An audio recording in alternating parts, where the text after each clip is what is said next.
Dopo la prima edizione andata a Giampaolo Pozzo, patron dell'Udinese, è stata attribuita alla Fondazione Pordenonellegge.it l'edizione 2025 del premio Totalmente FVG di Banca 360.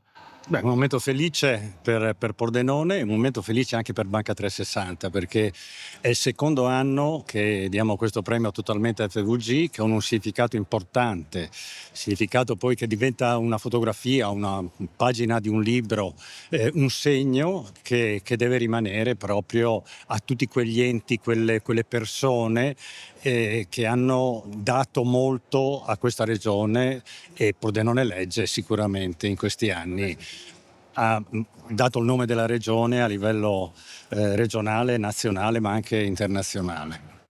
Un prestigioso riconoscimento a quello che è ormai diventato il principale festival letterario italiano. Siamo molto orgogliosi di questo, crediamo anche di essercelo meritato, francamente. Siamo felici che Banca 360 ce l'abbia voluto riconoscere. Una banca che ci aiuta costantemente in questi anni nella realizzazione di questo nostro grandissimo evento ed è protagonista anche del sostegno alla nostra iniziativa Praga. Quindi grazie Banca 360.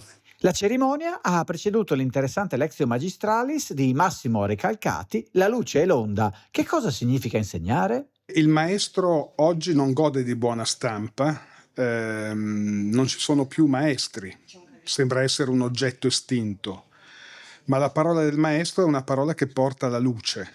Noi ne abbiamo un grande bisogno, porta la luce e insieme alla luce porta la libertà. Il maestro non comanda, la parola del maestro non è una parola legata al potere, la parola del maestro è una parola legata alla luce. E la luce serve per aprire, diciamo, nel fitto del bosco, questa è un'immagine che ho commentato nel mio intervento, serve per aprire nel fitto del bosco quello che i camminatori di montagna conoscono bene, lo spazio aperto della radura.